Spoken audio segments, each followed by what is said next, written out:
आप सभी का एक बार फिर से स्वागत है इस चैनल में। इससे पहले हमने माइक्रो इकोनॉमिक्स से स्टार्ट किया था। माइक्रो इकोनॉमिक्स में हम पहला चैप्टर कर रहे थे और पहले चैप्टर के मैं 5 वीडियो जो है अपलोड कर चुका हूँ 5 पार्टों में। आप सब इस वीडियो को देखने से पहले वो वीडियो देख लेना। और आज हम इस चैप्टर का जो है आखिरी वीडियो अपलोड कर रहे हैं, जिसमें कुछ छोटे मोटे जो टॉपिक रह गए थे उस चैप्टर के वो डिस्कस करेंगे।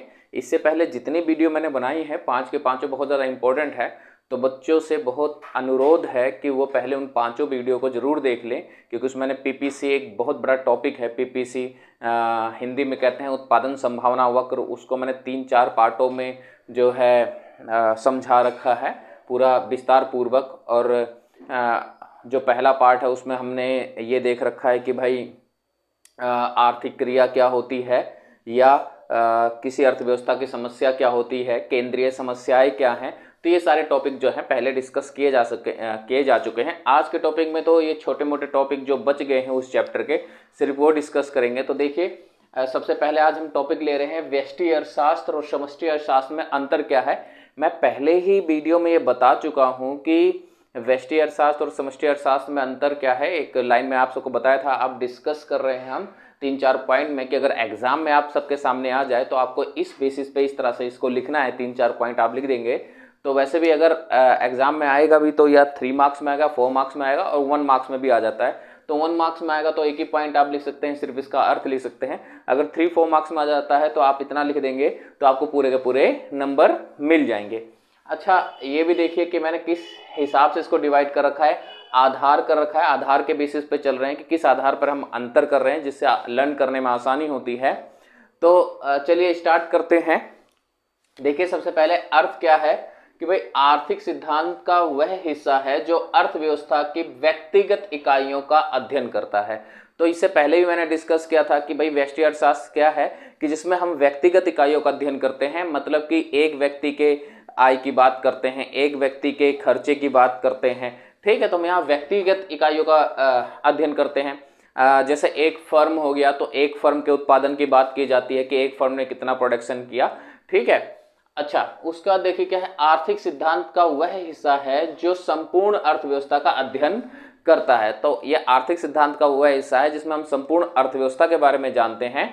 मतलब जितने फर्म होंगे पूरी अर्थव्यवस्था में उस सारे फर्मों के बारे में हम जानेंगे कि उनकी समस्या क्या है, या उन सारे फर्मों की कीमत क्या है, या उन्होंने कितना प्रोडक्शन किया।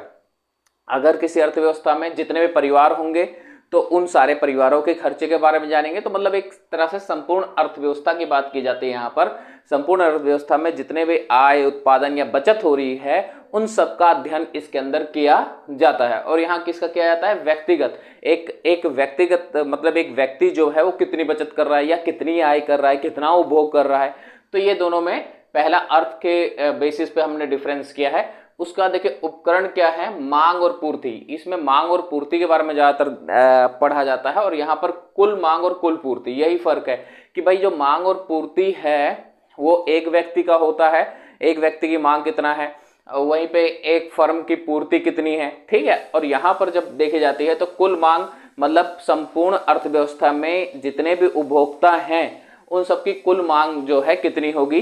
ठीक, उसके अलावा जब आप कुल मांग का जब कॉन्सेप्ट पढ़ते हो तो कुल मांग में कौन आता है? कंजप्शन भी आ जाता है, कंजप्शन आएगा। उसके बाद इन्वेस्टमेंट आ जाएगा। ठीक है, निवेश जिसे कहते हैं। उसके बाद देखिए क्या है, गवर्नमेंट खर्चा करता है, वो भी आ जाता है कुल मांग में। और जब हम विदेशों से व्यापार करने शुरू कर देते हैं तो नेट एक्सपोर्ट भी आता है, नेट एक्सपोर्ट।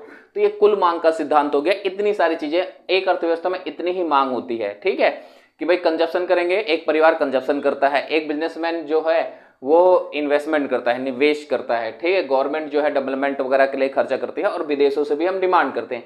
लेकिन जब यहाँ की बात आती है, मांग की बात आती है, तो सिर्फ हम कंजप्शन की बात करते हैं। ठीक है, और अगर 2 सेक्टर है, 2 सेक्टर की बात कर ली जाए या 2 क्षेत्र की बात कर ली जाए तो एक आई और आ जाएगा। ठीक है, एक आई और आ जाएगा। वैसे तो हम इंडिविजुअल की बात करते हैं, तो इंडिविजुअल में ज्यादातर क्या है, एक परिवार की बात की जा रही है। ठीक है, तो आई होप आपको ये पॉइंट समझ में आ गया होगा। कुल मांग मतलब कि एक अर्थव्यवस्था में टोटल इतना ही मांग होता है। और यहाँ पर देखिए सिर्फ एक परिवार जो है या एक व्यक्ति जो है जितना डिमांड करता है हम उसको लेते हैं। उसका देखिए इसका उद्देश्य क्या है, व्यष्टि अर्थशास्त्र का मुख्य उद्देश्य क्या है, कीमत का निर्धारण करना। आप जब व्यष्टि अर्थशास्त्र पढ़ोगे तो उसका आखिरी चैप्टर में भी आप कीमत का निर्धारण करेंगे, तो इसमें क्या है, कीमत का निर्धारण करना, वो भी किसका, व्यक्तिगत इकाइयों पर कीमत का निर्धारण करना, और यहाँ पर आय और रोजगार के स्तर का निर्धारण करना होता है। ठीक है, कि भाई रोजगार कहाँ पर इक्विलिब्रियम होगी, कहाँ संतुलन की स्थिति होगी, रोजगार को कैसे बढ़ाया जाएगा, किस आय पे जो है अर्थव्यवस्था जो है वो संतुलन की स्थिति होगी। तो ये सारे जो चीजें होती हैं हम इसमें पढ़ते हैं, और यहाँ कीमत का निर्धारित किया जाता है कि भाई किस कीमत पर जो है मांग और पूर्ति बराबर होगी। तो यहाँ पर हम कीमत का निर्धारण करते हैं। फिर अन्य नाम दे रखा है एक, इसे कीमत का सिद्धांत कहा जाता है, अन्य नाम में इसे कीमत का सिद्धांत कहा जाता है, और इसे आय और रोजगार का सिद्धांत कहा जाता है। तो बिल्कुल सिंपल है, बिल्कुल आसान है, अगर एग्जाम में आ जाए तो आप सबको बिल्कुल भी छोड़ना नहीं है। ये 1 2 3 4 पॉइंट है, 4 पॉइंट में अगर 4 नंबर का आएगा तब भी आप सब कर सकते हो, 4 नंबर आपको मिल जाएंगे। अगर 3 नंबर का आता है तो भी ठीक है, 1 नंबर का आता है तो आप अर्थ लिख देंगे तब भी आपको पूरे मार्क्स मिल जाएंगे। तो आप सब इसको उतार लीजिए या स्क्रीनशॉट ले लीजिए, मैं हट जाता हूं।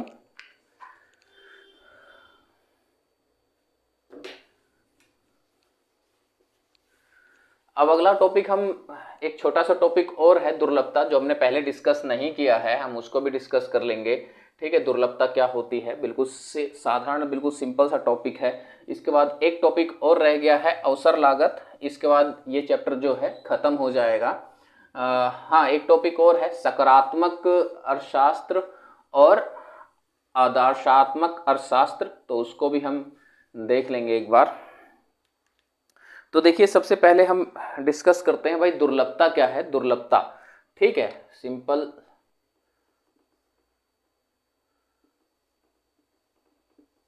दुर्लभता। ठीक है, अब ये दुर्लभता क्या होती है जरा इसको देख लेते हैं। तो देखिए सिंपल सा, आप सब हम इससे पहले काफी कुछ डिस्कस कर चुके हैं कि पूरी अर्थव्यवस्था में क्या है कि संसाधन जो है सीमित है और हमारी आवश्यकताएं क्या होती हैं, असीमित होती हैं। ठीक है, तो क्या होता है, कई बार बहुत सारी चीज़ों का प्रोडक्शन जो है सीमित रह जाता है और उसकी डिमांड बहुत ज़्यादा होने लग जाती है। ठीक है, तो जब वो डिमांड बहुत ज़्यादा होने लग जाती है और पूर्ति जो है कम है, तो उसी स्थिति को हम दुर्लभता कहते हैं। ठीक है, उसी स्थिति को हम दुर्लभता कहते हैं। किसी भी वस्तु की अगर देखिए डिमांड ज़्यादा है और सप्लाई कम है, डिमांड ज़्यादा है सप्लाई कम है, डिमांड मतलब मांग और सप्लाई मतलब पूर्ति। ठीक है, मैं हिंदी में भी लिख देता हूं, मांग और पूर्ति, तो इस स्थिति को हम दुर्लभता कहते हैं। ठीक है, अच्छा इसको अगर हम डेफिनेशन में लिखना चाहें तो हम लिख सकते हैं कि किसी वस्तु का मांग अधिक होना पूर्ति से दुर्लभता की स्थिति कहलाती है। ठीक है, तो इस तरह से आप सब इसको जो है डेफिनेशन में लिख सकते हैं। ठीक है, अब ये दुर्लभता के कारण होता क्या है, देखिए एक्चुअली क्या है कि जो चीज़ दुर्लभ होती हैं, जो चीज़ दुर्लभ होती हैं वो क्या होती हैं, उनकी कीमतें बढ़ने लग जाती हैं। तो दुर्लभता का सबसे बड़ा इफेक्ट यही पड़ता है कि कीमतें बढ़ने लग जाती हैं। अच्छा, जो चीज़ दुर्लभ नहीं है, जो सीमित नहीं है, असीमित है, ठीक है, तो उनके कोई कीमत नहीं होती है, उनका कोई प्राइस ही नहीं होता है जो आपको नॉर्मली मिल रही है। आज के टाइम में आप सब देखो तो आप सबको पानी के भी पैसा देना पड़ता है, क्योंकि अब पानी भी क्या हो रहा है, दुर्लभ होता जा रहा है। ठीक है, और अगर ऐसी स्थिति रही तो भविष्य में इतने ज़्यादा दुर्लभ हो जाएगा कि उसकी बहुत ज़्यादा कीमत हो जाएगी।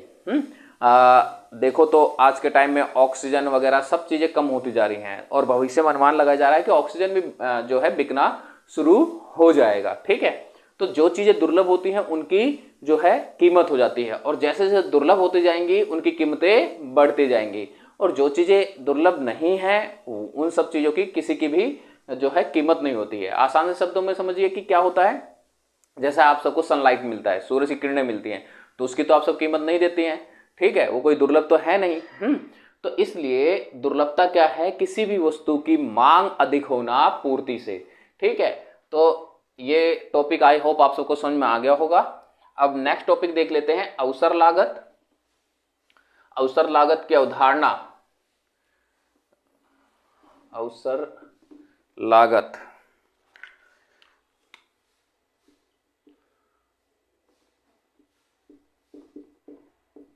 अवसर लागत। अब यह अवसर लागत क्या है? सिंपल से अगर डेफिनेशन के उसमें कहा जाए तो अवसर लागत का मतलब होता है अगला सबसे अच्छा विकल्प, अगला सबसे अच्छा विकल्प या अगले सबसे अच्छे विकल्प की तरफ जाना। अब ये क्या है? ठीक है, अगला सबसे अच्छा विकल्प। मान लीजिए आपको एक एग्जांपल समझाता हूं। जैसे मान लीजिए आप कोई जॉब कर रहे थे, 40,000 रुपए की जॉब थी आपकी, ठीक है। किसी कारणवश जो है आपको ये जॉब छोड़ना पड़ जाता है, ठीक है। किसी भी कारणवश, हो सकता है बहुत दूर पड़ रहा हो या आपने किसी भी कारणवश इसको छोड़ दिया। अब आपको दो जॉब के ऑफर और आते हैं, 35,000 और 30,000, ठीक है भाई, 35,000 के जॉब का और 30,000 के जॉब का, इन दो का और जो है आपके सामने जो है एक ऑफर आता है। तो आप क्या करेंगे? आप सीधी सी बात है कि आप ये 35,000 की तरफ जाएंगे, है ना भाई, इसकी तरफ तो जाएंगे नहीं, आपको 35,000 ही जाएंगे।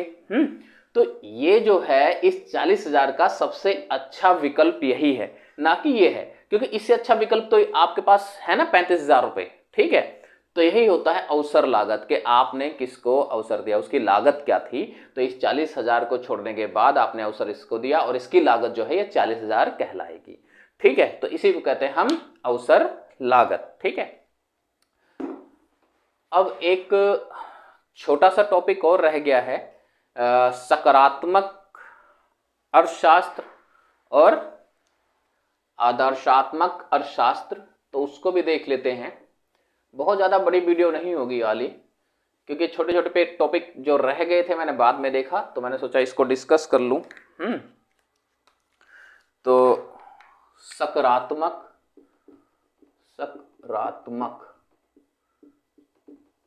अर्थशास्त्र, ठीक है, और आदर्शात्मक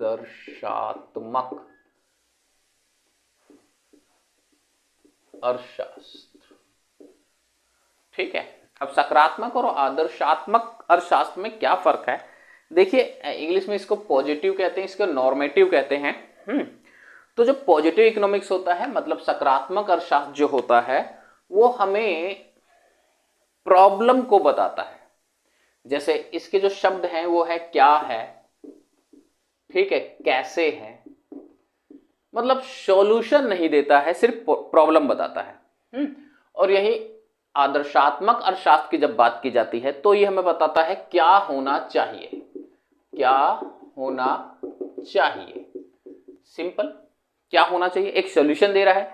जैसे फॉर एग्जांपल आप सब समझिए कि मान लीजिए भाई भारत में गरीबी है, लगभग अभी भी कह सकते हैं कि 28% लोग जो हैं गरीब है भारत में। 28% बहुत बड़ा जो है आंकड़ा हो जाता है आप सबके सामने, ठीक है।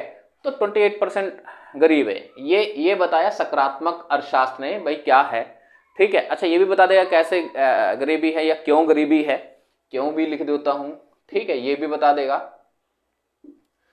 ठीक। लेकिन अब क्या होना चाहिए, उस गरीबी को खत्म करने के लिए क्या होना चाहिए ये बताता है, ठीक है, कि भाई क्या होना चाहिए। जब सॉल्यूशन देने लग जाते हैं तो वो आदर्शात्मक अर्थशास्त्र के अंतर्गत आ जाता है। और जब तक उस चीज को हम समझ रहे होते हैं कि वो चीज है क्या, वो समस्या क्या है, तो वो सकारात्मक अर्थशास्त्र में रहता है। एक एग्जाम्पल और ले सकते हैं कि भाई मान लीजिए बेरोजगारी है। तो जब ये हो गया कि बेरोजगारी है या 20% बेरोजगारी है, तो ये हो गया सकारात्मक। अब बेरोजगारी को खत्म करने के लिए क्या होना चाहिए, ठीक है, ये हो गया आदर्शात्मक, ठीक है। अब बेरोजगारी को खत्म करने के लिए क्या होना चाहिए भाई, नए नए रोजगार बनाए जाए, लोगों को शिक्षित किया जाए, लोगों को अपने काम की तरफ ज़्यादा जो है अग्रसर किया जाए, सिर्फ नौकरी की तरफ ना रहें। तो ये सारे सॉल्यूशन जो है वो ये देता है और समस्याओं को ये बताता है। तो आई होप आप सबको समझ में आ गया होगा। तो यहीं से ये चैप्टर भी ख़त्म होता है। जो फर्स्ट चैप्टर था आप सबका, ये उसका 6 पार्ट है। आप सब इससे पहले 5 पार्ट अपलोड हो चुके हैं जो बहुत ज़्यादा इम्पोर्टेंट है। तो जो भी बच्चा अभी पहली बार इसको देख रहा है, जो भी स्टूडेंट हैं ये पहली बार इस वाले पार्ट को देख रहे हैं, तो उनसे विनम्र अनुरोध है कि वो पहले 5 पार्ट देख लें, जिससे उन्हें पूरा चैप्टर क्लियर हो जाए। ठीक है, इसके बाद हम सेकंड चैप्टर लेकर आएंगे। और कृपया इसको शेयर भी कर दिया करें इस चैनल को। अगर आप सबको अच्छा लगता है तो लाइक भी कर दिया करें। अच्छा, कोई अगर कोई पॉइंट नहीं समझ में आ रहा है तो आप सब कमेंट भी कर सकते हैं। मैं जैसे ही देखूंगा, टाइम मिलेगा तो मैं उसके लिए सेपरेट वीडियो बना दूंगा। तो चलिए आज के लिए इतना ही। Thank you.